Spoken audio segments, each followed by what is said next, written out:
Centro Cultural apresentou na lei Aldir Blanc, né, para receber um auxílio, a gente tinha que apresentar uma contrapartida. Então, nós apresentamos como contrapartida, são dois momentos. Né? Num, nós vamos tratar a questão do que é a escravidão estrutural e a produção econômica. E depois, a produção artística, a escravidão e a produção artística cultural. Né? Então, seria dois momentos, hoje e dia 29, né, que a gente tem que apresentar a Secretaria Municipal de Cultura como contrapartida pela grana que nos deram. Né? Para a gente que vive na Pindaíba, R$3.000 foi uma fortuna. Né? Então, salvou a lavoura assim, por uns dias. Bom, nós começaríamos... Nós vamos levantar algumas questões que, lógico, que em linhas gerais, né? Mesmo porque todo mundo aqui tem experiência que o racismo é o cotidiano, né? Em todos os espaços. Mas é importante, de início, a gente fazer uma diferença entre racismo, preconceito racial e discriminação racial. Né? São coisas diferentes. A palavra... Sobre a etimologia, a controvérsia sobre a etimologia da palavra raça, né? Ela começou a ser usada primeiro para classificar plantas e animais, e a partir do século XVI, classificar povos. Como assim? A expansão mercantilista pelo mundo, não é? Que Espanha, Portugal, né? Saem, se lançam aos mares em procura de novas terras, eles não só, né, para procurar manter o caminho até a Índia, mas também procurando novas terras, eles vão encontrar, então, povos totalmente diferentes. Né? Povos com quem eles não conheciam, seja pela aparência física, os costumes, a indumentária, etc. Então, esse encontro, né, de concepções de povos diferentes leva o quê? Leva a que se cria a ideia, né, que você tem os povos europeus, que estavam sendo, inclusive, num processo que vai culminar no iluminismo, são civilizados e todos os outros povos são selvagens. Essa classificação dos seres humanos foi até uma das tecnologias mais usadas no colonialismo europeu. Para quê? Para submeter e destruir populações da América, da África, da Ásia e da Oceania. Então, serviu a eles para, num processo, né, de incorporar essas regiões às necessidades do capitalismo nascente, destruir povos, civilizações, explorar, esmagar, escravizar.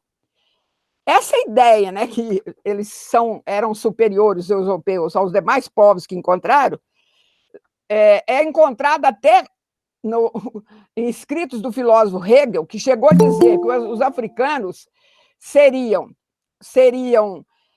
sem história, bestiais, envoltos em ferocidade e superstições. Então, nós vamos ver que, na consciência europeia, nesse período, né, a ideia da superioridade branca europeia, né, penetrava em todas as instituições. E nós vamos ver que o racismo ele tem uma história dinâmica com variações no processo do desenvolvimento capitalista. Ele, inclusive, vai adquirir diferentes formas em diferentes regiões, diferentes países. O racismo não tem a mesma forma nos Estados Unidos ou na África do Sul. Em alguns lugares, ele combina racismo, discriminação e preconceito, e segregação. Não é? Então, nós vamos dar uma olhada no mapa mundi, não é? Para a gente situar, né, de que povos nós estamos falando nesse momento. Marcos, você podia... Eu tenho um auxiliar, o que eu quero agradecer muito, né, que é o Marcos Cardoso, que trabalha com o Centro Cultural desde 14 anos, né, e ele agora acabou de formar em Física. Vamos lá? Então, Se nós olharmos o mapa mundial, tá parado só no título, Marcos.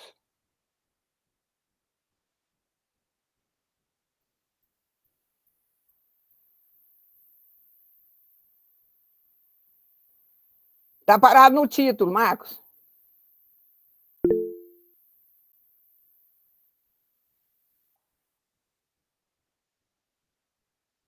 Ah, é? Espera aí, cadê o mapa? Espera aí, deixa eu... Gente, quem não mexe muito com tecnologia, né, tem isso. Faz parte. Faz parte. Não, apresenta o seu aí. Começa o seu aí. Que eu te mandei, o que eu te mandei hoje. É, Isaías, tivemos um problema porque a gente não tinha permissão para gravar nas nossas estruturas. Pronto, Marcos? Vai conseguir? Então, vamos. Mas se a gente conseguir gravar, a gente passa por você. Ah, então já está gravando. Então já ficou ótimo, né? Já tem um informe que está sendo gravado. É...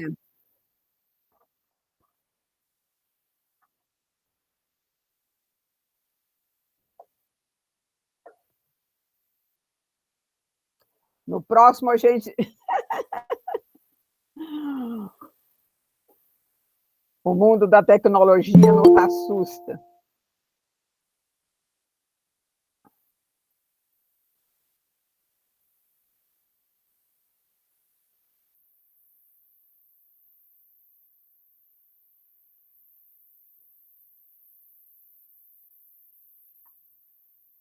Agora já iremos.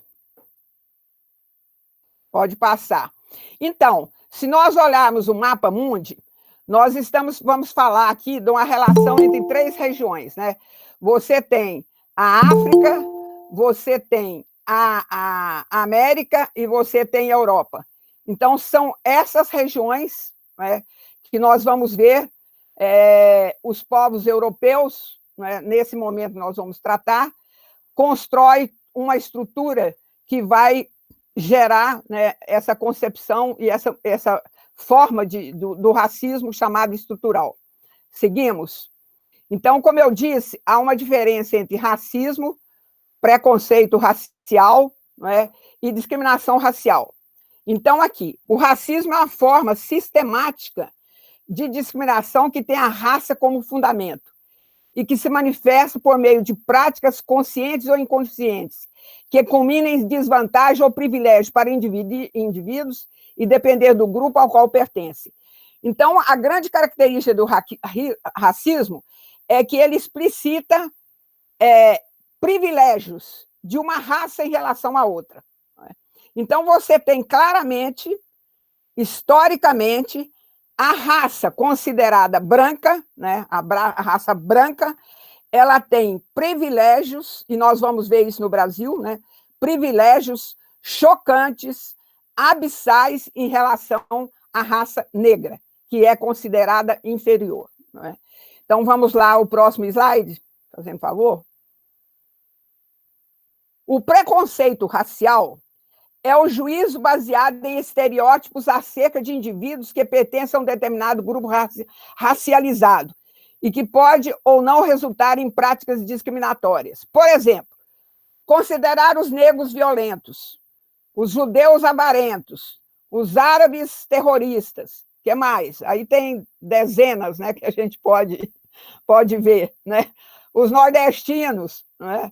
Então, as pessoas historicamente vão pondo etiqueta. Né? Cada um de vocês aí pode lembrar de várias etiquetas, né? A respeito de racializar povos, né? E racializar ciganos ladrões. Né?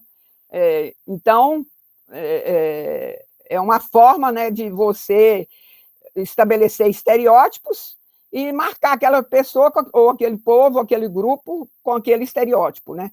Para frente. A discriminação racial, por sua vez, é a atribuição de tratamento diferenciado a membros de grupo racialmente identificados. Discriminação implica poder, ou seja, o uso da força para atribuir vantagem ou desvantagem baseadas na cor. Não é? Então, a raça branca, né, ela é perita em usar da força para atribuir vantagens. Né? Imagina como os Estados Unidos tratam, né, a raça branca, a elite branca dos Estados Unidos trata outros povos, né, tratam outros grupos. Então, a gente vê isso, né, diariamente. E é uma discriminação, né, presente na nossa vida, no nosso cotidiano.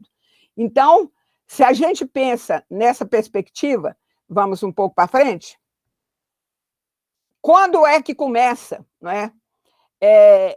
Uma primeira ideia que a gente tem, né, da África, normalmente, no senso comum, logo nos vem um continente cheio de miseráveis, né, um continente pobre, um continente... É essa visão, né? Eu fico vendo as propagandas da Médicos Sem Fronteiras, da Acnur, da Unicef. Então, eles apresentam, né, a África, toda a parte da miséria, né, do problema das crianças, e como se a África... Eu tenho a impressão que isso vai ficando no inconsciente das pessoas, né, que a África é isso. Se nós pegarmos historicamente, até o século XV, a África, vejam vocês aqui, tinha reinos e impérios. Esses aqui são reinos e impérios que aparecem, né, e que são importantíssimos. Então, nós vamos ver que a África, antes de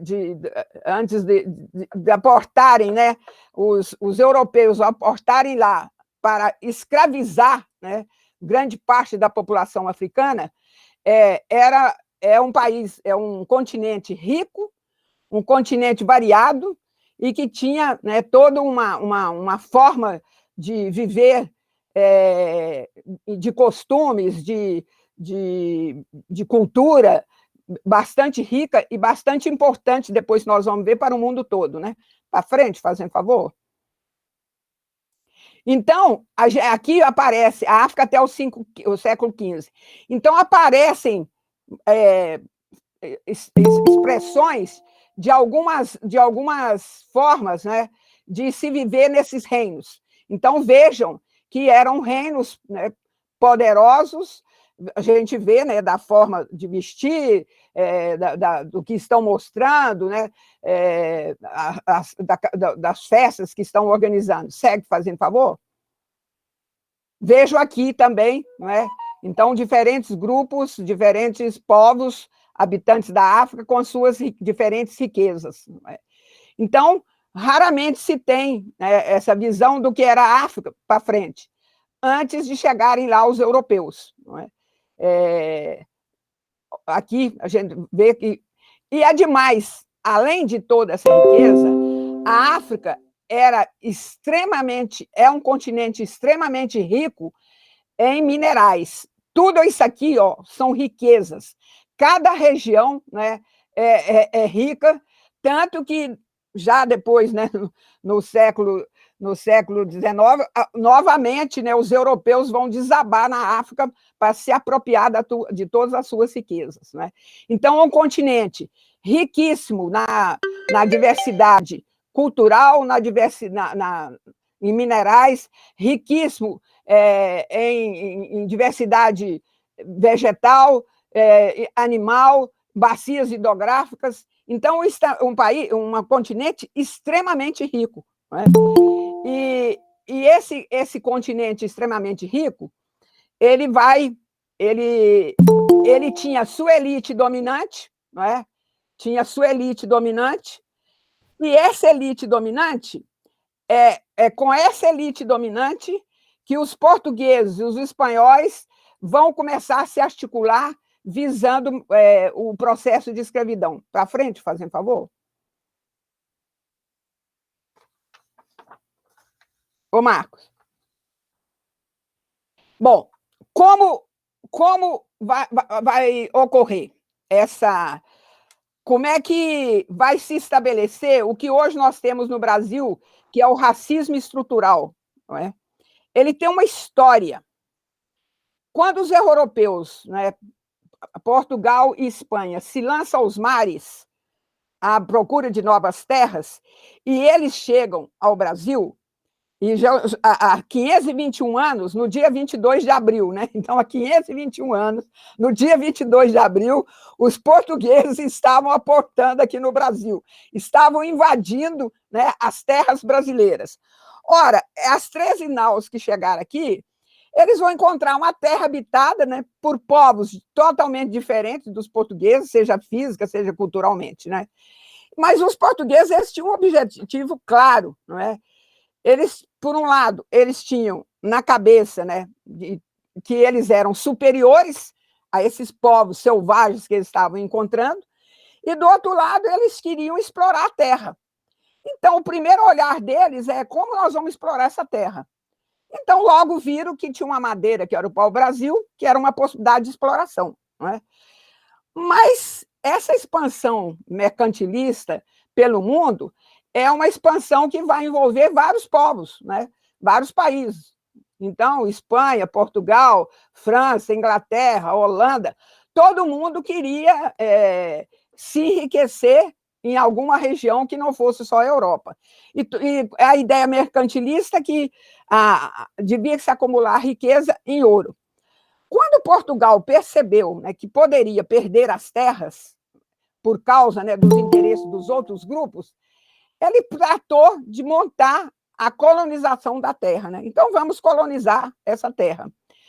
Vamos colonizar pensando, então, que ela produz uma riqueza para a burguesia e a monarquia portuguesa, a burguesia nascente, né, e a monarquia portuguesa. Qual o produto? Eles perceberam que eles já tinham uma experiência de explorar da produção do açúcar, e esse seria uma produção que poderia dar aqui no Brasil pelas características, né? Então, eles vão montar a exploração da terra usando o quê? Primeiro, eles começam a explorar os índios, a escravizar os indígenas. Mas depois eles perceberam que tinham a possibilidade de um outro caminho, ou seja, eles podiam explorar os indígenas, mas também podiam abrir um filão comercial bastante rico, ou seja, buscar trabalhadores e trabalhadoras na África, trazê-los como escravos, vendê-los como escravos, botar na produção do açúcar. Essa produção toda a produção da colônia só poderia ser vendida para a metrópole, e a colônia só podia comprar coisas da metrópole. Então, Portugal, né, a classe dominante portuguesa e a monarquia portuguesa, estabelece esse triângulo, né? Seja articulando com a classe dominante africana, comprar escravos, seja aprisionando, penetrando na África e aprisionando, trazê-los, né, para o Brasil. E aí nós temos, depois eu vou dar uma pequena bibliografia, tem um livro extraordinário que ele chama O Navio Negreiro, que é um estudo amplo do que significava, né, sair da África e entrar num navio negreiro. Todo o horror, né, que se passava dentro de um navio. É uma pesquisa muito ampla e que mostra o que foi viver, né, se lançar a esses mares, né, aprisionados dentro do navio negreiro. Historicamente, se pensa que chegaram a vir para o Brasil 5 milhões de africanos, né, trabalhadores sob a forma de trabalho aqui para ser escravizados aqui. E 670 mil morreram no mar, por diferentes razões, inclusive suicidando, que muitos preferiam suicidar do que vir para o Brasil. Não é?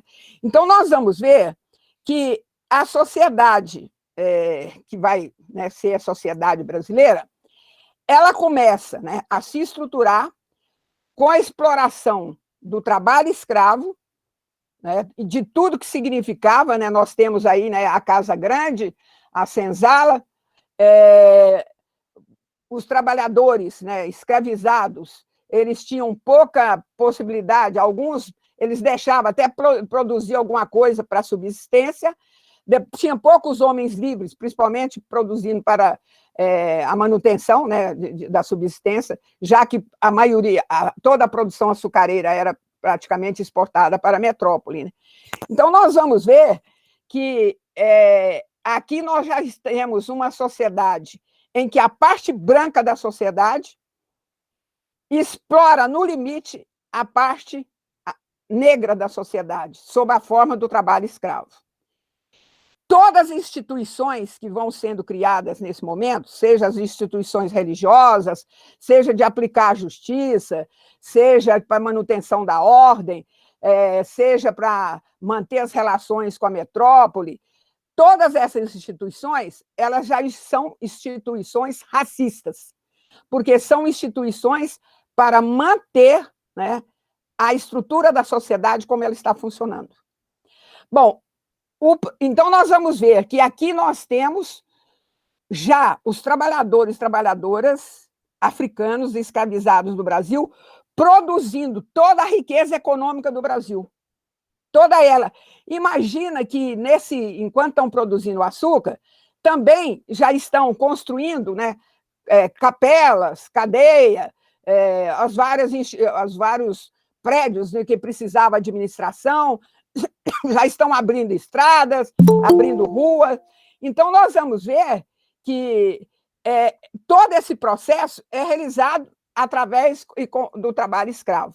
Seguimos. Mas o grande objetivo, um dos maiores objetivos, né, pode seguir. Um dos maiores objetivos os portugueses queriam, né, não só, né, a riqueza do Brasil, mas eles queriam também o quê?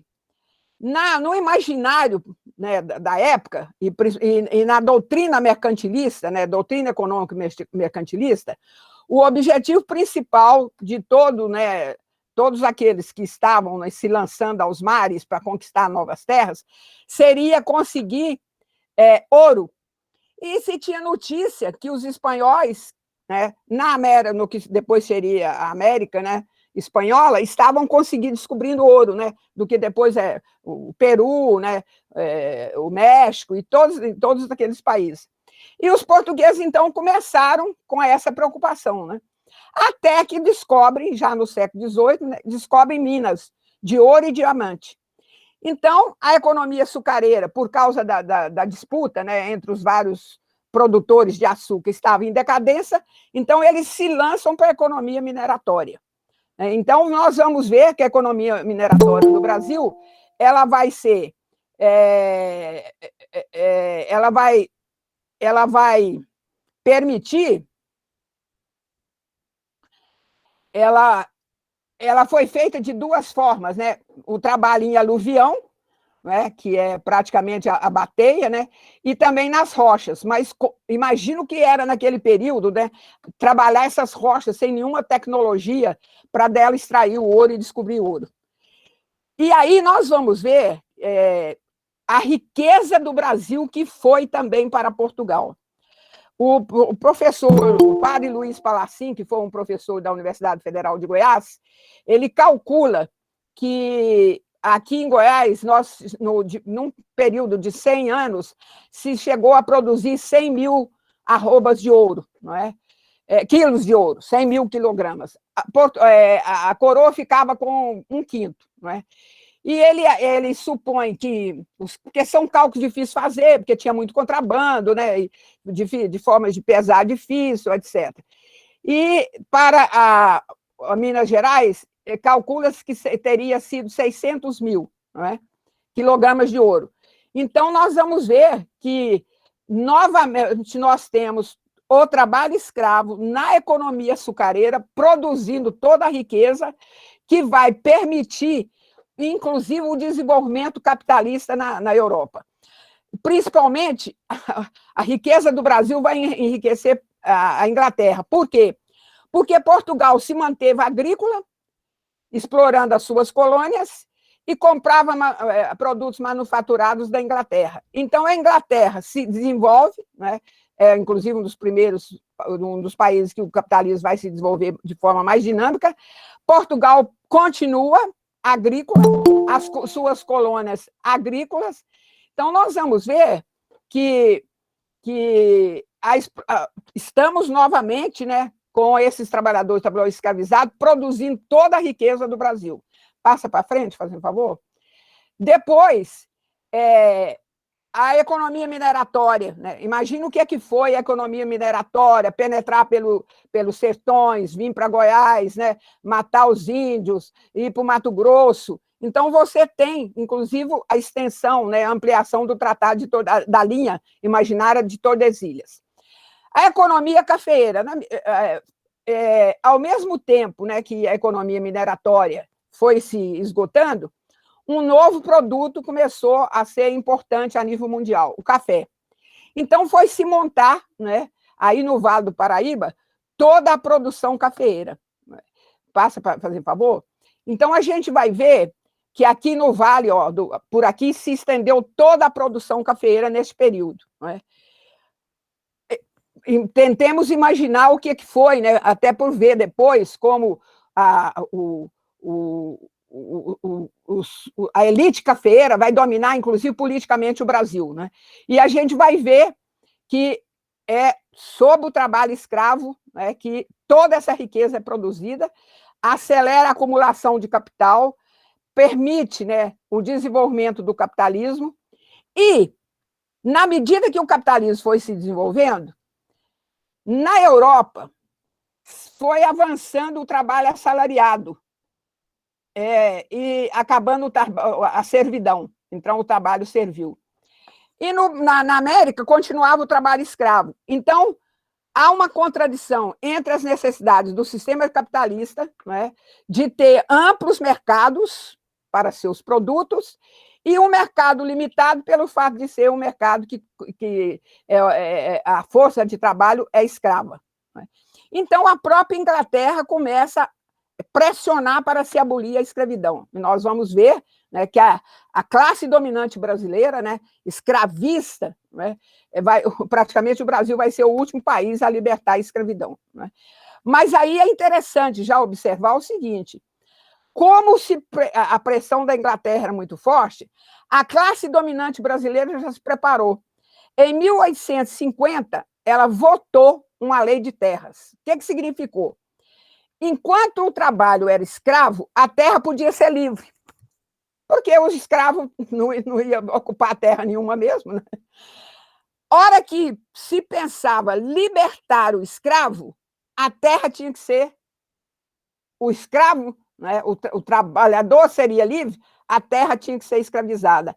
Então, a partir de 1850, só podia ser dono, ocupar terra quem provasse que era dono. Né? Então, aí, inclusive, nós vamos ver, né, que a lei de terras ela vai definir toda a luta pela terra no Brasil, né? Até hoje. Né? Porque, e aí, há décadas, né, de 60, 70, 80, que é, né, a guerra de expulsar os trabalhadores do campo, né, e sob as formas, né, as mais violentas, e com títulos falsos, se apropriando, forjando coisa nos cartórios e tal.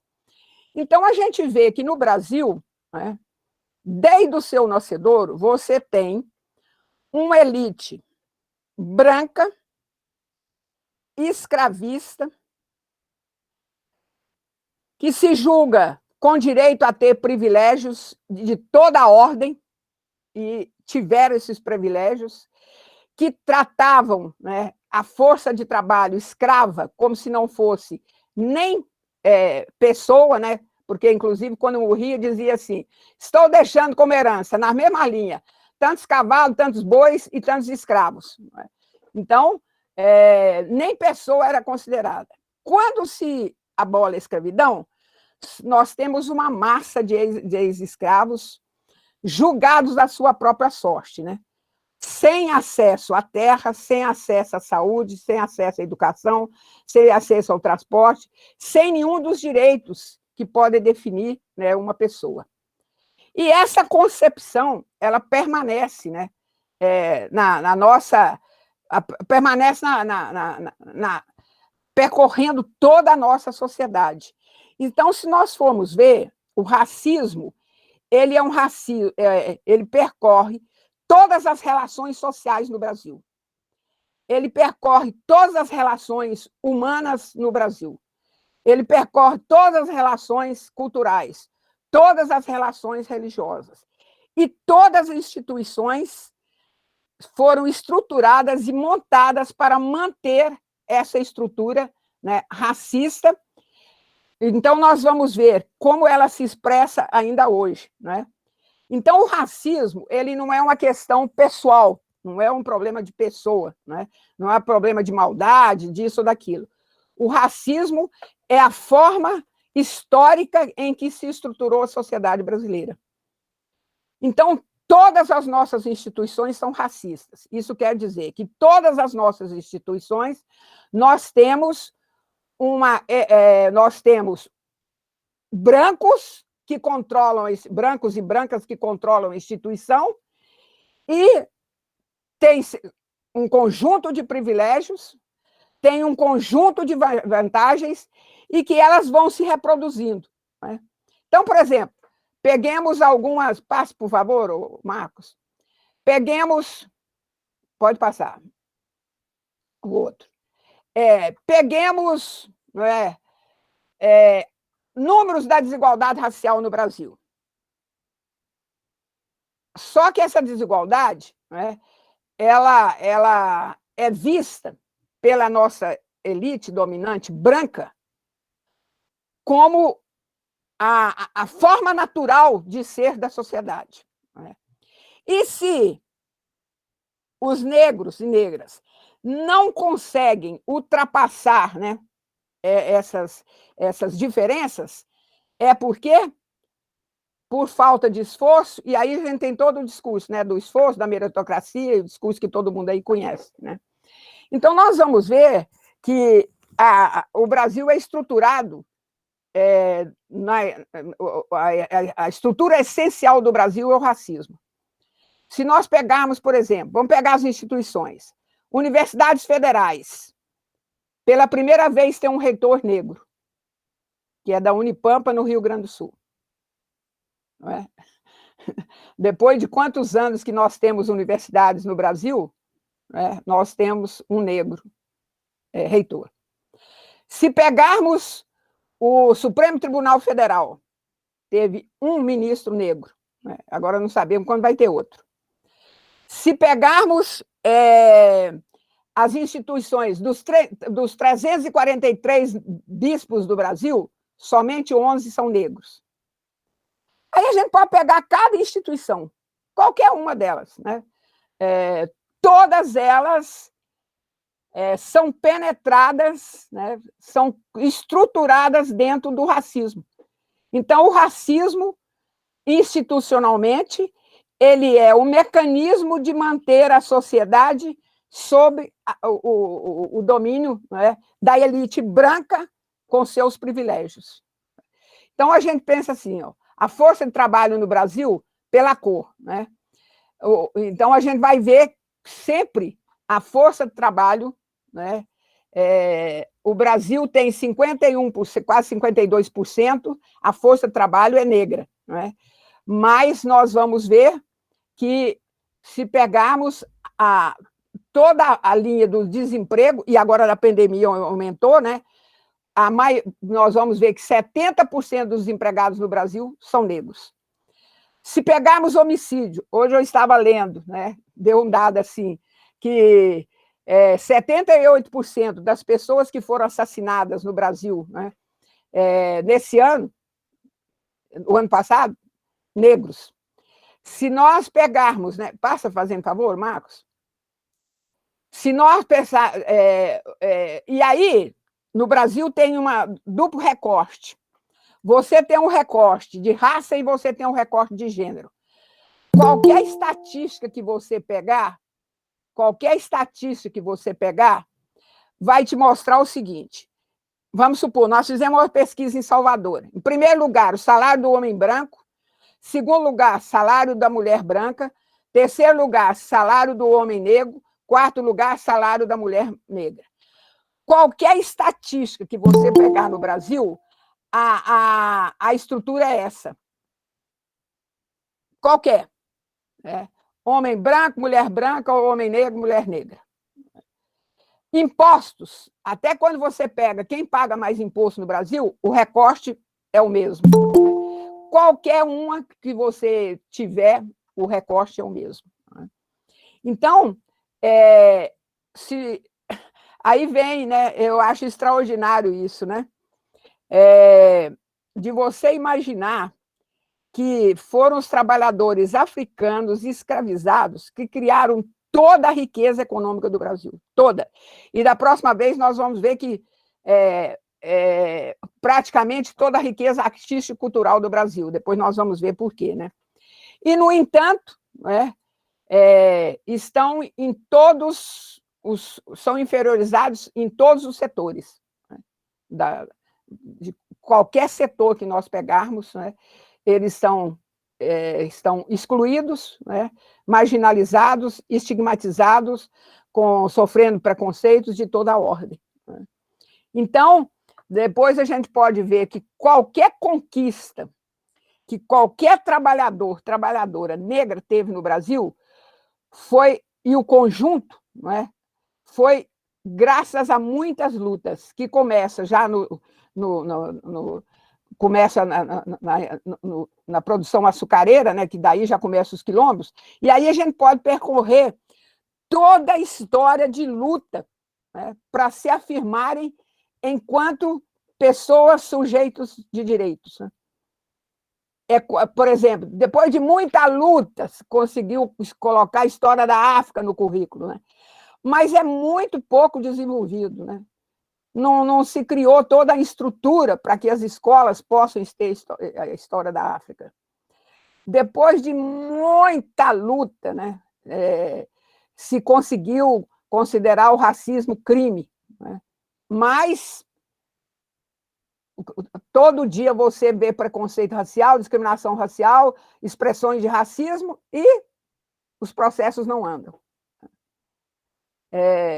Depois de muita luta, né, se conseguiu ter o mínimo de leis que barrem, né, o extermínio da classe trabalhadora negra, e a classe trabalhadora negra no Brasil, ela tem o espaço dela viver, né? É como dizia a Carolina Maria de Jesus, né? As favelas são as latas de lixo da classe dominante branca, né? Aí eles mandam para a favela, né, o lixo, né?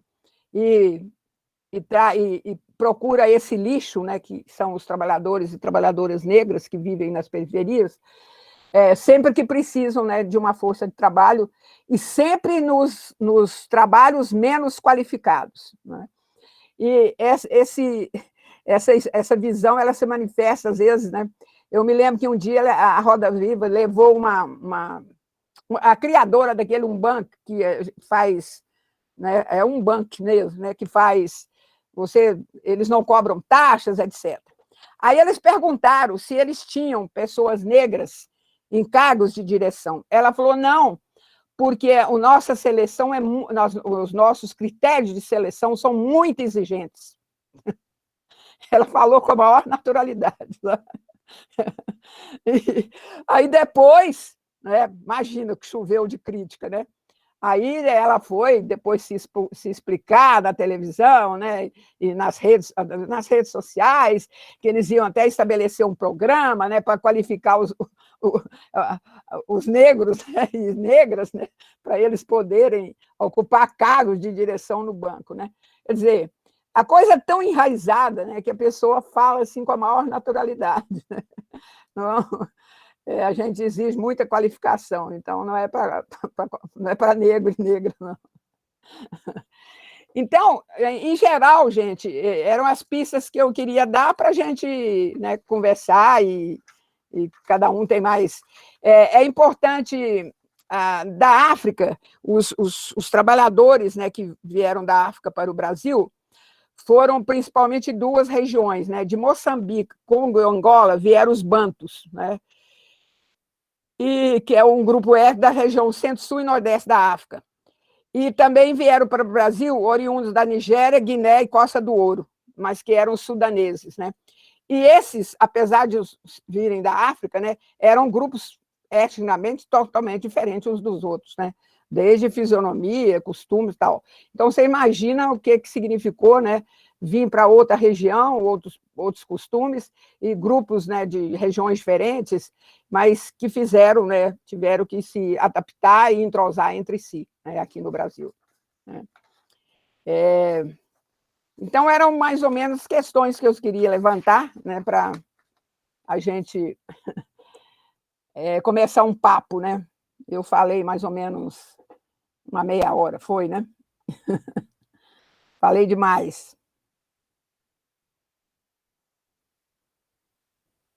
Está aberto, quem quiser falar alguma coisa. Tem gente aqui que estuda mais essa questão.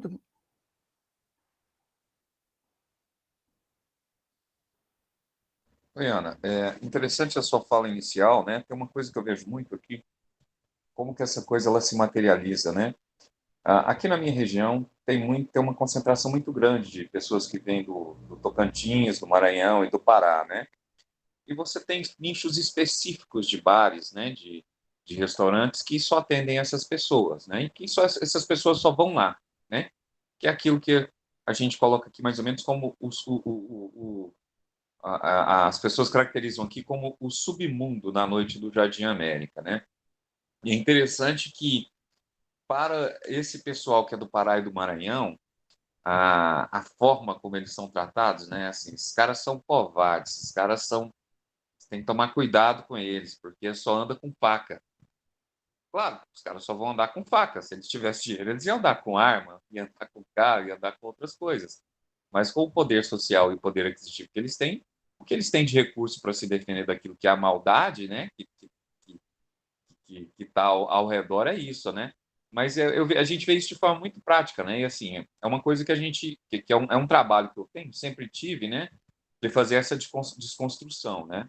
Então, por exemplo, o Ricardo, que você conhece, né? O Rogério, o Tiago, que também era lá da faculdade, né? Que a gente estudou junto, eram parte dessas pessoas que tinham essa visão, né? E que com o passar do tempo, a gente foi vivendo e a gente foi falando, né? Foram mudando o seu olhar, né? Mas essa violência é uma coisa assustadora, né? Como que se diz assim? Me faltou o adjetivo aqui, mas ela chega a ser como que se diz assim? Uma violência, né? Não tem como dimensionar ela, né? Quando você vê, por exemplo, a elite brasileira, ela é tão ainda escravista, né, que ela não pensa nem em desenvolver o capitalismo, contraditoriamente. No governo Lula, o Lula fez aliança com a burguesia, chamada nacional, que nem existe mais, tentando desenvolver o capitalismo do Brasil. Né? Significa o quê? O Brasil deixar de ser agrícola, né? Agro, né? O agronegócio, o Brasil desenvolver um parque industrial, né? O Brasil desenvolver, né, o sistema de petróleo completo, né? O Brasil desenvolver a Embraer, né? Desenvolver vários setores, né? Eletrobras, tudo, né? E com a maior dificuldade, né? Porque a burguesia resiste. Né? O livro do Gessé de Souza é muito importante nesse sentido, né? Que ele mostra que a nossa elite do atraso, né? E agora está pior, né? Agora que ela está resistindo mesmo, né? Que ela não parece que ela quer continuar o Brasil, né? Um país agrícola, vendendo commodities principalmente para a China, enquanto os outros países, né? Mesmo na América Latina, estão procurando desenvolver um parque industrial, né? Se modernizar, e aqui ela resiste, né? E ela é tão consciente dos seus privilégios, né, que quando você vê, por exemplo, né, a, a deputados, senadores, né, algum tipo de autoridade, mesmo na linha eclesiástica, né, falando, eles, né, falam como se tivessem direitos, né, a todos esses privilégios, como se fosse uma coisa extremamente natural, né? E é assim mesmo, né? E os que não têm, né? É porque não se esforçaram, não, né? E toda essa história aí, que é todo dia, né? Da meritocracia. E você tem vários ditados, né? Que vão percorrendo o senso comum das pessoas, né? Por exemplo, a Bahia, né, que é um estado, 85% da população é negra, só tem uma deputada estadual negra, que candidatou várias vezes, eu a conheço, candidatou várias vezes a vereadora, até conseguir eleger, agora conseguiu se eleger deputada. Chegou a ter um deputado federal negro, Luiz Alberto, agora não tem mais, né? Você não tem nenhum governador negro. E eu me lembro que uma vez eu estava fazendo um trabalho com as crianças numa periferia de Salvador e levei duas bonecas, absolutamente idênticas. A única diferença era a cor. E eu perguntei, mostrei para as meninas e perguntei, né, qual era a mais bonita. Eles tinham que responder, escrever, né? 95% respondeu que a mais bonita era a branca. Aí eu perguntei por quê. Muitos falaram porque tinha olho azul, porque era mais esperta. Não, não tinha olho azul, quer dizer, a lavagem cerebral foi feita de um tal jeito que ela viu o olho azul na boneca, a boneca tinha, os olhos eram da mesma cor, né? Era mais esperta. Como assim? Eu botei duas bonecas lá, né? Como é que a branca era mais esperta do que a negra, né? Então vocês imaginam, né? E eu me lembro é, que eu me lembro que uma vez eu fiz um trabalho com umas crianças ali do aquele bairro que fica ao lado ali da aldeia do Vale. E esse trabalho com as crianças foi interessante, que eu chamava Roda de Saberes. E eu fui discutindo com eles as diferenças, né? E dando uma história, contando a história da África, né? Discutindo um pouco isso que eu discuti aqui. E um dia eu levei um professor para dizer, porque um dia eu fiz uma pergunta: quem criou os seres, quem criou os seres humanos? Todos responderam: Adão e Eva. De onde vem os seres humanos? Adão e Eva. Todos. Eram 120 crianças no pátio, em grupos, né? Todos os grupos responderam a mesma coisa, né? Eu dava uma cartolina e eles escreviam tal. Aí eu levei um professor para explicar a origem a evolutiva dos seres humanos, né? E ele foi mostrar que todas as teorias colocam, né, que em diferentes partes da África é que surgiram os primeiros seres humanos, né? Bom, ele explicou tal. Aí um dia, quando terminou o projeto, nós fomos fazer uma avaliação. Aí os meninos falavam o que eles tinham achado, né, como é que eles tinham visto o curso. Eram todos crianças de 9 a 12 anos. E a gente gravava. Depois nós fizemos um vídeo que nós apresentamos num concurso da Unesco e a gente ganhou como um ponto de valor, né? Eu me lembro que na época a gente ganhou R$ 10.000 por esse.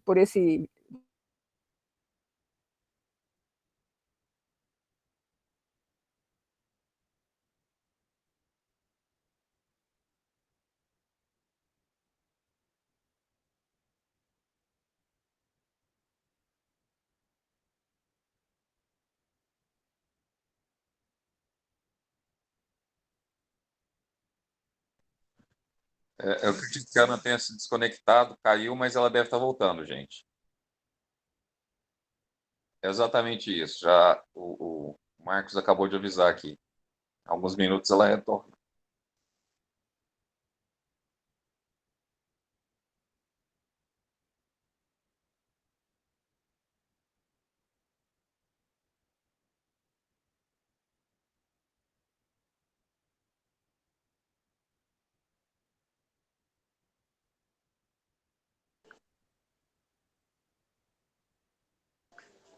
Marcos, Isso.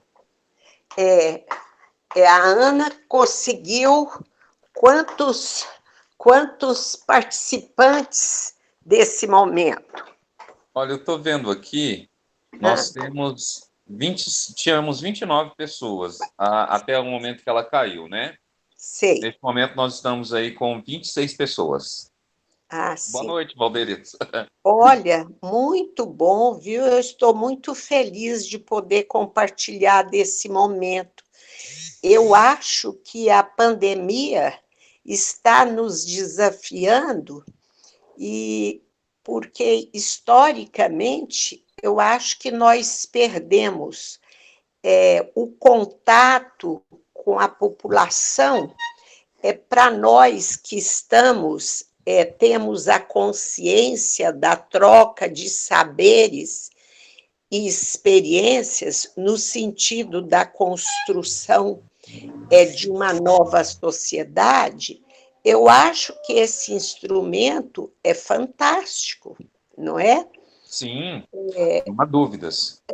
A Ana tem uma capacidade de multiplicação, não é? Porque você vê com R$ 3.000, ela foi capaz, né? E nessa hora, quer dizer, ela se coloca ainda como a protagonista no sentido de estar comunicando, de estar compartilhando, socializando esse saber que ela acumulou, militando e como uma profissional muito competente, não é? Sim, Eu fico muito feliz por, nesse instante, né? Eu voltei novamente à universidade, eu estou estudando, e hoje a universidade tem um volume de atividades via lives de forma muito extensa, sabe? sim, E eu vejo assim, porque quando eu saí da universidade, que foi em 2010, não tinha tanta. Não tinha essa possibilidade, né? Você se articular com conferencistas, a coisa era mais demorada e era eventual, né? As atividades. E hoje, na universidade, toda semana você tem de 3, 4 a 5 lives, tá? Tudo bem, só uma troca. sim. Obrigada, viu? Não, que isso. Realmente o caminho que a gente tem hoje para fazer o trabalho que fazíamos antigamente, né, anteriormente, Isso, através das lives, né? Não há um outro mecanismo, né? isso. E é claro que essa mobilização e o retorno que a gente tem não é o mesmo que a gente tinha antigamente, né? Com os eventos presenciais e com aquilo que era o modelo de prática que a gente tinha, que nós tínhamos, né? Quer dizer, essa é uma descoberta nova hoje, né? Então, assim, hoje, apesar, assim, eu não estou mais trabalhando com a Ana diretamente, mas a gente está sempre em contato, sempre está conversando. E a Ana é uma referência que ela me auxilia bastante, né, em algumas coisas, né? Então, eu estou sempre ali dando uma cutucadinha nela, né, pensando, Ana, como é que funciona isso? Como é que, né, o que que você acha disso? E ela tem esse poder de mobilização, né?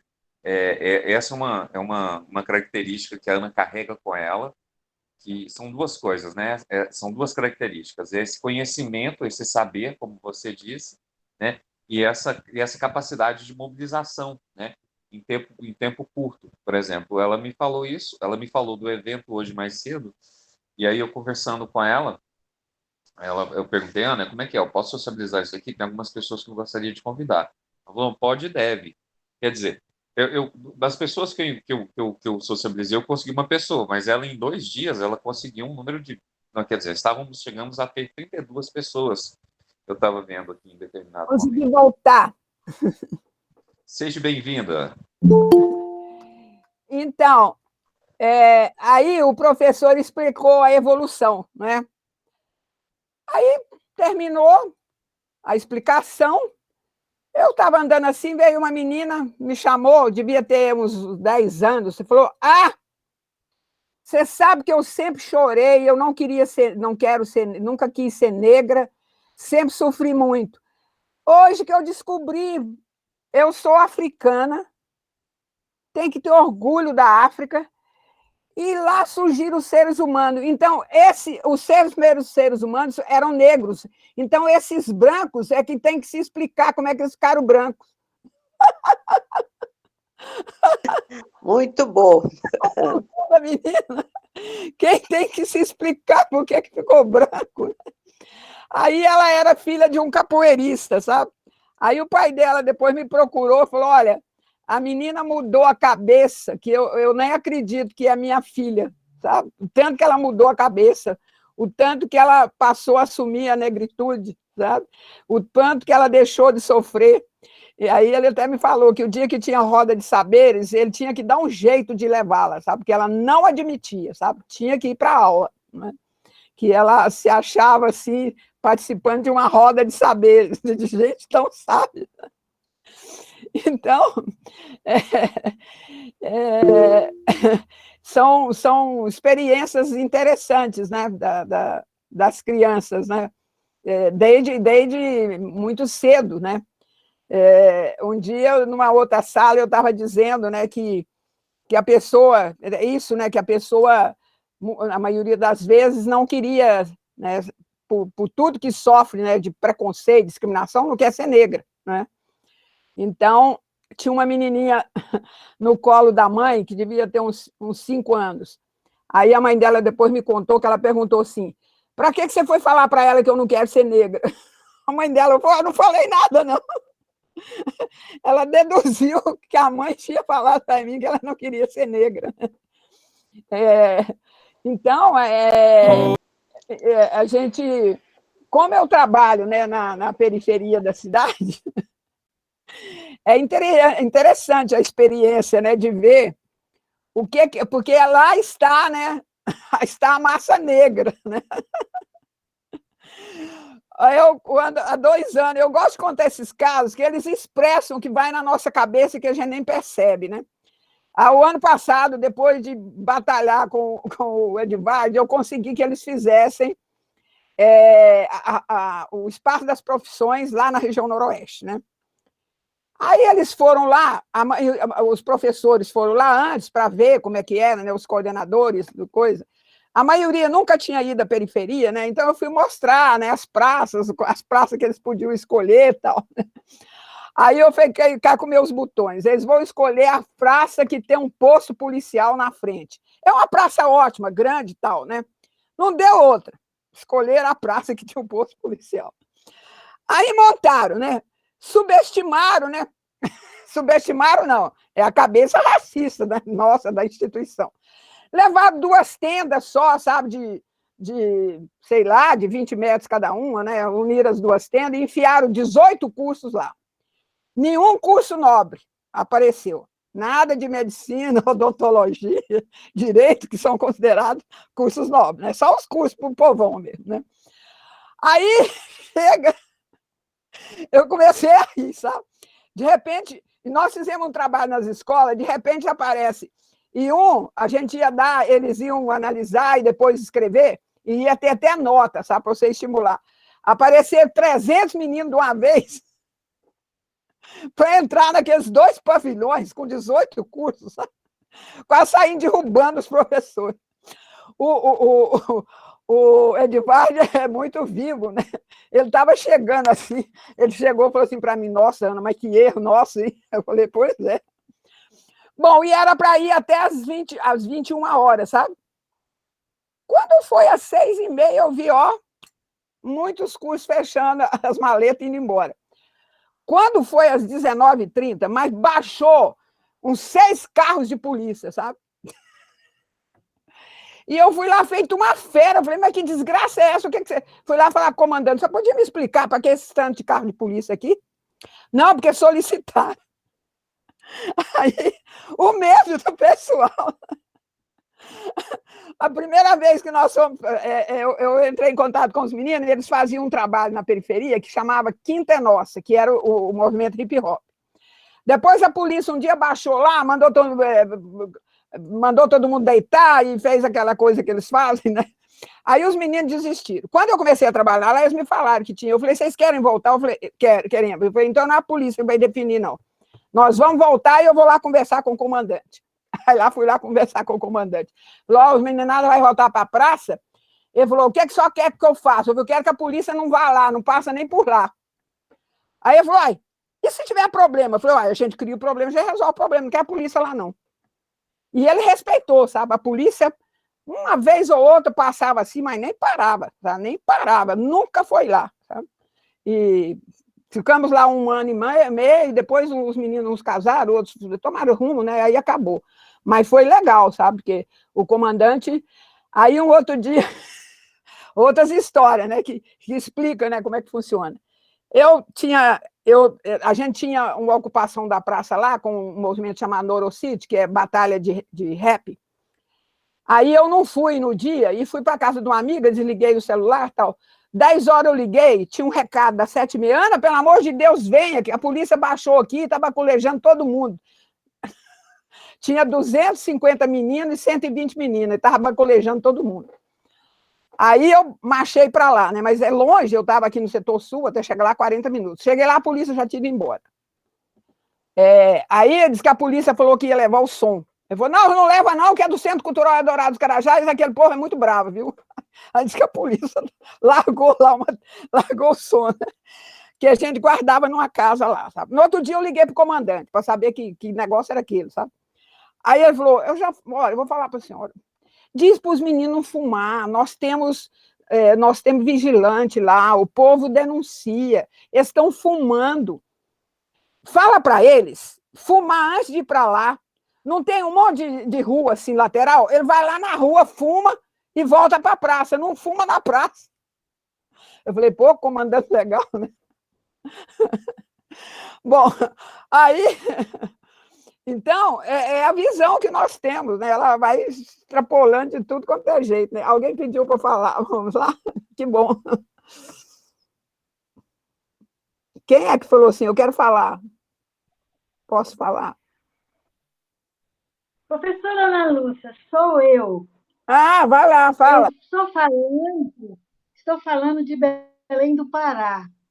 Eu me chamo Eneida. Eu sou a Eneida, irmã da Eli Canedo Guimarães dos Santos. Ah, eu não conheço, Você... não, né? Nós não fomos regiamente, não, né? Eu saí daí fugida, né? Eu saí daí correndo da vida e aí talvez não me conheça mesmo. Mas eu queria dizer assim, que eu gostei muito da sua exposição. O microfone está tão baixo, estou vendo se ele aumenta aqui. Vai. Bota Posso falar mais alto, é? Mas chega mais perto do celular. Tá, assim. Estou dizendo assim, que eu gostei muito da sua exposição.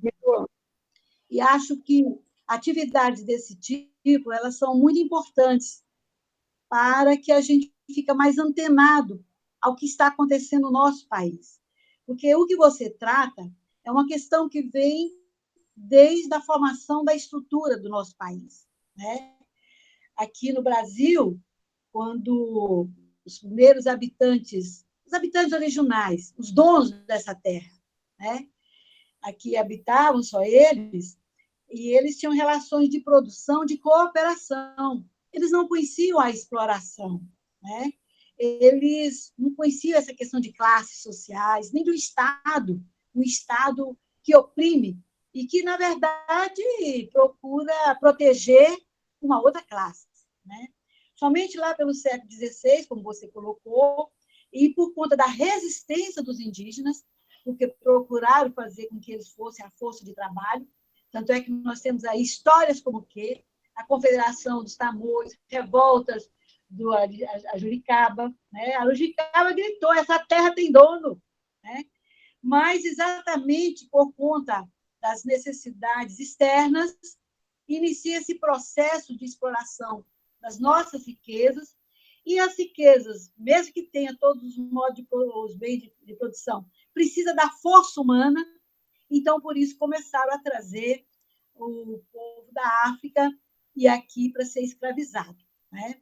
Então, nós, no Brasil, diferente dos países da Europa, nós tivemos um modo de produção escravista, onde o escravo era o centro da economia, né? E esse modo, o Estado da escravista, ele simplesmente garantia o direito dos proprietários, que os proprietários não eram só proprietários de terra, era proprietário de gente também, era proprietário de escravos. E, como você bem disse, o Brasil acabou se instituindo com todas as suas instituições dentro dessa base do trabalho escravo. E o trabalho era como se fosse uma coisa nojenta, porque era só negro mesmo para estar no trabalho.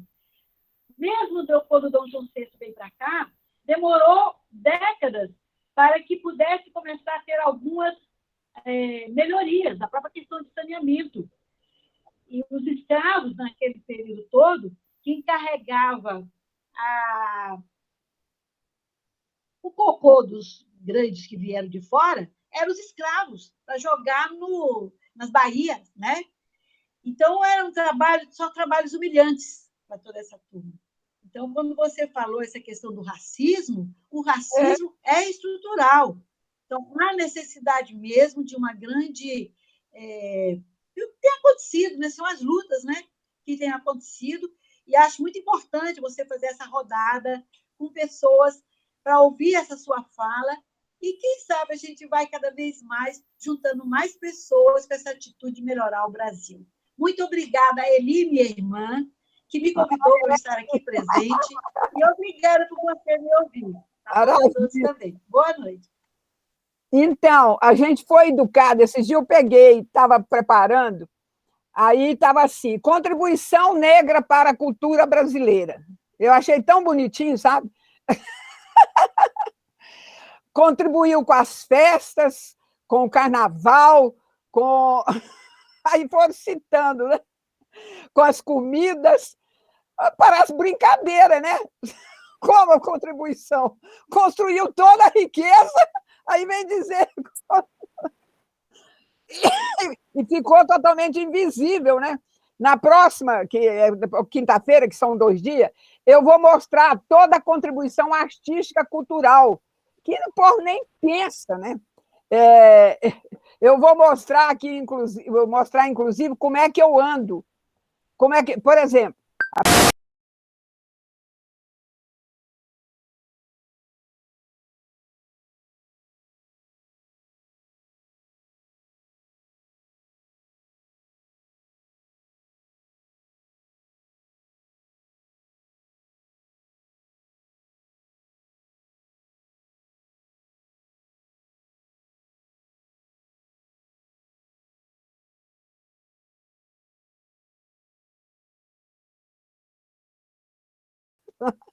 ela começou a rir, sabe? Mas ela foi educada assim, né? Educada assim, o Mura da época da escravidão, como o Mura da época da escravidão. Porque apaga, né? Além de tudo, quer apagar a memória, né? E aí a classe dominante brasileira, quando se aboliu a escravidão em 88, eles já tomaram 2 medidas, né, imediatamente. Trouxeram imigrantes com 2 objetivos, né? Para ficar na produção, né, principalmente a produção alimentícia, né, imediata, e para embranquecer a população, né? Então, são mecanismos pensados, né? A migração, trouxeram, né? Você cumpre 2 objetivos, né? Você põe na produção da economia, né? Na pequena produção, e embranquece a população, né? Então, você é uma classe dominante, uma elite branca, que pensa bem, né? Esconde tanto que branco não é cor, só negro que é cor. Olá, Lúcia, eu quero... Dá para falar uma coisinha, só uma experiência? A Rita, depois parece que ele também levantou o dedinho. Desculpa. Levantei. Pode falar. Eu tenho 2 perguntas, são, acho que conceituais. Eu der conta de responder. Como é que nasce a ideia de usar do trabalho necessário para a exploração da colônia através dos povos africanos e na forma de escravidão. Essa é uma questão. A outra questão é sobre a adequação ou propriedade de usar para seres humanos a palavra raça. Porque você vê a raça, cavalo, você tem o manga larga, você tem o puro sangue árabe, o puro sangue inglês, cachorro, você tem as várias raças. Mas, para a gente, raça é adequado, é apropriado? Esse é um conceito de que natureza? Bom, a primeira, ela levantou uma questão importantíssima, né? Que é como na Europa está se passando o trabalho servil, né? Que vai por volta de 500 depois de Cristo até século XV, XVI. Você está passando do servil para o assalariado, não é? Como é que no Brasil você institui trabalho escravo? É uma contradição em termos, né? Você tem 2 livros que analisam isso. Eu gosto mais do livro de Fernando Novaes, que é sobre o escravismo colonial. Depois eu posso passar direitinho. Eu não pus ele, eu esqueci de botar o Fernando Novaes. Ele vai mostrar, e depois, no próprio capítulo, na Acumulação do Capital do Mar, ele vai mostrar a importância de você, né? E o Jacob Borenda vai dizer que aqui nasceu um modo de produção específico, né? Ele defendia que era um modo de produção específico, né?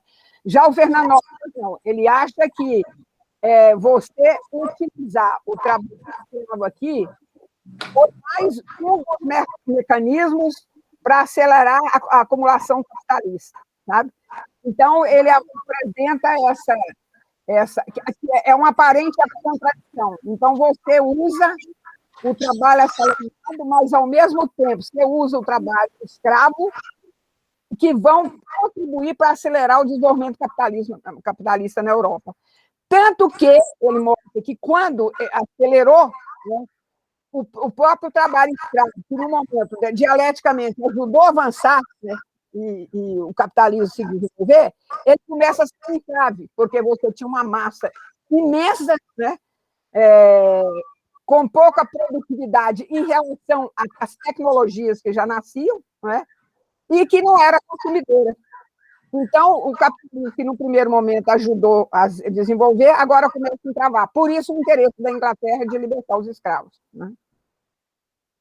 O livro do Fernando Novaes analisa bem isso, tá? Esse livro aqui, que eu botei na biografia, Racismo Estrutural, do Silvio de Almeida, né, que é um professor da Fundação Getúlio Vargas, ele é filósofo e advogado, ele discute essa questão, né? Como é que você aplica para seres humanos a palavra raça, né? E ele vai mostrar, ele vai analisando e, né, desenvolvendo, e vai mostrar que ela vai ser, né, aplicar a povos, né, racializar povos diferentes dos europeus, né, e dar o epíteto de raça, né, significou uma tecnologia para poder explorá-los e fazer o que fizeram, né, seja na Oceania e tal, né, porque, se nós for ver, esse circuito é um circuito de horror, né, é um circuito de horror, né?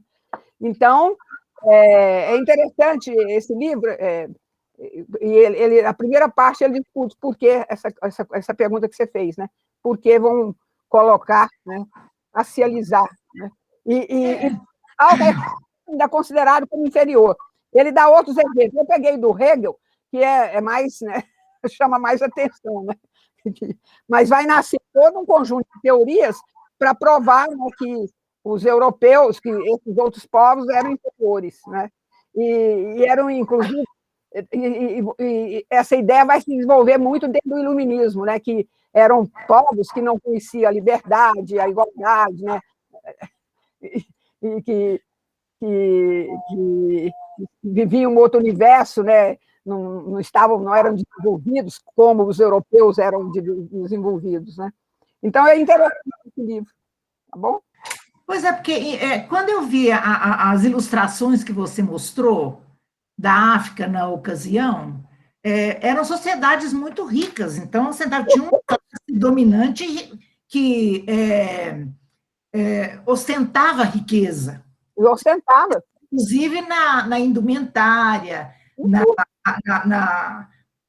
como eles arriavam os cavalos, né, os adornos dos cavalos.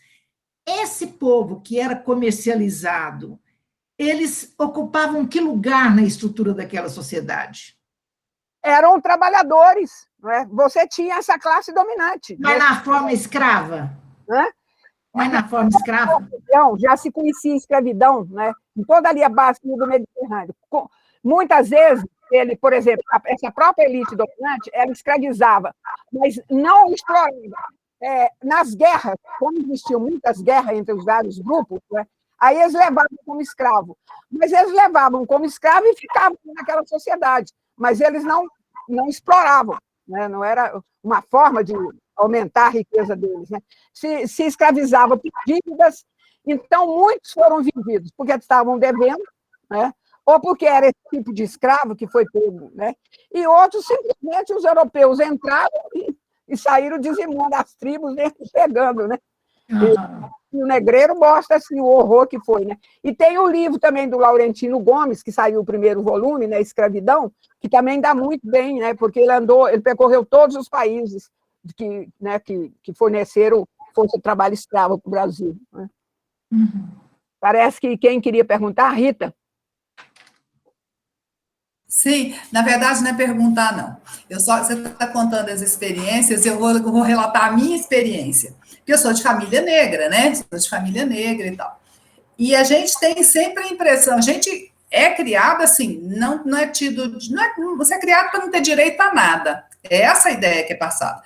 Eu lembro assim que é uma forma, eu sei que é uma forma muito cruel, mas foi a forma que meus pais me prepararam para o mundo que eles imaginaram ainda mais cruel. Tá? Então, você nasce sem direito a nada. Então, você é feia, você é a pessoa mais burra, você tem que aceitar isso com uma certa naturalidade para ficar, como diz minha avó, com couro grosso, né? Para você suportar o que vem. E era muito assim, é muito terrível, né? Muito terrível. Eu estudei na Auxiliadora. Você imagina uma menina pobre, negra, estudar na Auxiliadora, onde todo mundo é bonito, as misses saíam da Auxiliadora, as jogadoras de vôlei saíam da Auxiliadora, e mesmo naquela época eu era considerada uma pessoa com uma certa altura, para aquela idade, mas assim, eu era a ralé da ralé, e meu pai era pobre, ele fazia uma economia enorme para pagar a Auxiliadora, né? Então tá bom, e assim, não dava conta de acompanhar, não tinha roupa para acompanhar aquelas coisas. E quando eu entrei para a engenharia civil, eu sempre achei que a beleza estava nas mulheres loiras de olhos azuis. Era esse o modelo de beleza. Tinha que ter cabelo liso. Então, liso, cabelo liso, loiro, olhos azuis. Fui para a engenharia civil, né? Entrei. Hã? Cabelo pichain. Pois é, cabelo pichain. Minha mãe com cabelo carapinha, que era uma dificuldade para pentear. Aí fui para a engenharia civil, bela época, resolvemos fazer uma visita técnica, e fui para o sul, logo nos primeiros anos. E sempre com aquela ideia, mulher bonita é sempre loira, cabelo liso e olhos azuis. E fomos para o sul, para Porto Alegre. Quando eu cheguei lá, eu vi tanta mulher loira, e tanta mulher loira, que você olhava assim, não tinha uma certa harmonia, não era dentro daquele aspecto de beleza, que foi a primeira vez, eu devia ter o quê? Uns 20 e poucos anos, que eu percebi que não era porque era loira, cabelo liso, e olha, não era só esse conjunto que dava uma mulher bonita. Gente, foi a primeira vez, sabe quando cai aquele mito, e eu volto a falar, não é bem assim, não. Não são essas características, juntou essas características, já está aprovado. Mas foi, assim, marcante na minha vida. Foi muito, muito marcante. Outra coisa muito marcante, mas um pouco antes, que eu falei, estudei na Auxiliadora, como eu fui auxiliadora na época, para ir para a aplicação, que era aplicação, era seleção. A gente fazia prova de seleção. Como eu vim da auxiliadora, eu consegui passar bem na seleção. E aí fui para a aplicação. Só que eu cheguei na aplicação, gente, a aplicação estava com problema nas lajes e a gente ficou na verdade, ficou um pouquinho na época da própria faculdade de educação, depois a gente foi para o espaço da escola. Uma das primeiras pessoas que eu cheguei quando foi no colégio de aplicação foi aquela professora da faculdade de educação que faleceu recentemente, como é que ela chama? Negra? Ana Caritas. Ana Caritas. Gente, quando eu já tinha chegado, porque eu saía muito cedo de casa, porque pegava ônibus para não correr o risco de me atrasar. Quando eu cheguei no colégio de aplicação, que a Ana Caritas, aquela negona, que se parece muito com a minha avó, lembrava muito a minha avó, e veio de frente para mim, eu falei, estou em casa. Agora eu estou em casa.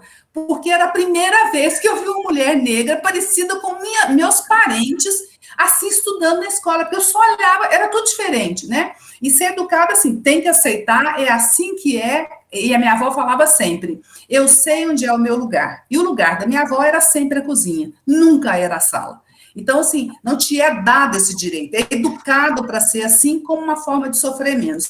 Gente, vocês não imaginam a alegria de eu ver a Ana Caritas. Eu nunca falei isso com ela, Rita, né? só uma interrupção pequena. E a Ana Caritas, na época, era diretora do Colégio de Aplicação, não? Eu entrei lá em 73, eu acho, não sei se ela já era diretora, mas depois fiquei sabendo que ela era diretora. Mas assim, olha, sabe vinha uma pessoa, eu indo e ela vindo, e eu olhei e falei, sabe quando você assim, até empodera, assim, falar, eu tô em casa. É tipo, minha avó tá aqui e vai me acolher, porque eu estudar na auxiliadora, com as freiras do auxiliadora, gente, quem passou por lá sabe o que é, né? Então são só assim, experiências que a gente traz e muitas outras, né? Mas são muito fortes, muito marcantes. Mas ainda carrega muita coisa, muita terapia, muita coisa para a gente conseguir. Era isso, gente. Desculpa a falação. A grande massa não tem dinheiro para terapia, né? Pois é. E muita. Tem que dar um jeito de sobreviver, né? Sobrevive. Exatamente. Posso falar? Posso falar? Oi, Ana. Companheira do Movimento Negro lá de São Paulo. Pois é. Como vai, Ana? Tudo bem? Que bom aqui tá participando, né, desse debate. E aqui vou tentar contribuir, né? Eu acho que é muito bom, né, sua fala, muito boa sua fala. E aí a gente fica, né, aguçada a falar também, né? Eu acho que você traz, de fato, essa estruturação, né, do capitalismo, e todo mundo sabe que o racismo, até hoje, interessa ao capitalismo, né? E o racismo, ele estrutura mesmo, por isso que a gente fala estrutural, né? E aí, para conseguir para a permanência disso, que não foi só antigamente, né, mas para a permanência disso, a gente foi constituído mesmo, né? Eu acho que a Ana deixou bastante legal, escurecido, essa estrutura, esse arcabouço, né, de ações para legitimar a desumanização dos seres humanos, e aí, no caso, os seres humanos negros, né? Então, era necessário, naquela época, justificar, né? Imagina, a Europa era católica, então, como é que se justificava essa escravização, né? Como é que justificava esse absurdo, né, o que acontecia, né, esse massacre que acontecia? E aí a religião precisou justificar, e ela encontrou lá em Noé, né, a religião dizia o quê? Na maldição de Noé, porque Noé teve um filho amaldiçoado, não vou me estender aqui, né, amaldiçoado, e aí era a maldição de Cã, e aí eles diziam que os negros eram o quê? Descendentes. Até hoje se ouve em determinadas igrejas pentecostais ainda. Até hoje se ouve isso. Os negros eram amaldiçoados, então por isso que eles, né, eram um povo desvalorizado. Aí todo o arcabouço também, além disso, a desconstrução do continente africano, né? O continente era de pessoas incapacitadas, então toda aquela reis, rainhas, toda aquela riqueza da África, ela foi apagada, né, toda apagada, né? Hoje você vê como é que se vê os filmes, por exemplo, né? Como é que retratam os faraós, como é que retratam a Cleópatra, todo o povo negro, mas que foi um apagamento total. Tanto é que as estátuas, se você ver, né, lá no Egito, os narizes são cortados. Por quê? Para apagar, para não mostrar toda a capacidade e a potencialidade daquele povo. Isso feito, né, pela estrutura europeia, né? Aí, na ciência, a Ana falou muito bem, a eugenia, né, e o darwinismo social. O Galton, Franz Galton, né, vocês podem depois olhar, ele era primo de Darwin. E Darwin falava da seleção, da hierarquização, né, em animais. Ele pega aquela ideia e traz para seres humanos. Aí, por isso que quanto mais branco, melhor, e quanto mais preto, né, pior. E aqui no Brasil existiam pessoas, né, inclusive o Congresso de Eugenia, que em 100 anos era para desaparecer o negro no Brasil. 100 anos não ia ter preto nesse país. Eles prometeram que isso ia acontecer, né? E aí vem, então, um trabalho na legislação para isso. E aí, quando somos indesejados até hoje, né? Sou mulher negra e somos indesejados até hoje. Então, quando tem uma população que é indesejada, não se tem políticas públicas, né, para isso.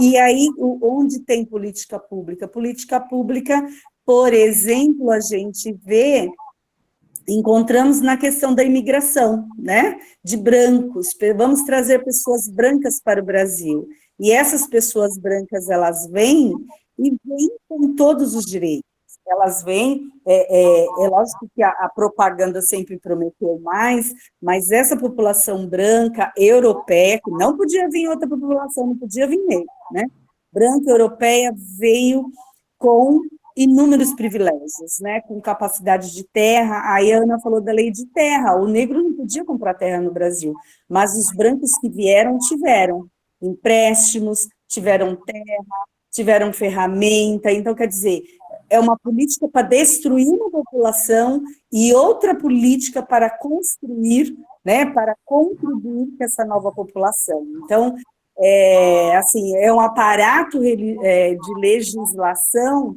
que vem, de fato, né, para destruir. E aí, por isso que eu gosto de falar que a população negra é uma das populações, a população mais resiliente desse país, porque nós estávamos fadados à morte e nós lutamos.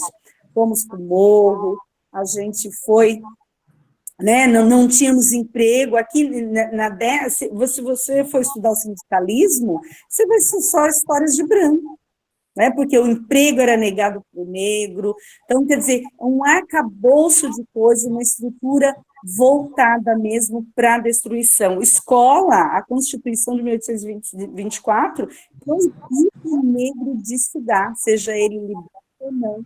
Então, como é que a gente vai ter, né, como é que a gente tem uma igualdade, né, no sentido, como é que a gente tem condições de ter, né, numa situação econômica, de qualidade de vida, num país onde as leis sempre foram para destruir a classe trabalhadora negra. Então, eu acho que a gente pode, bom, enfim, né, acho que é mais ou menos isso que, para falar, mesmo aquelas leis que a gente aprende na escola, né, sexagenário, imagina, depois de 60 anos, escravo ela livre.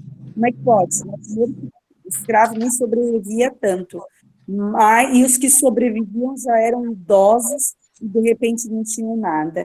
Enfim, não vou me estender, não, eu tomei bastante tempo, mas eu acho que a gente pode ter, né, muita coisa ainda para discutir.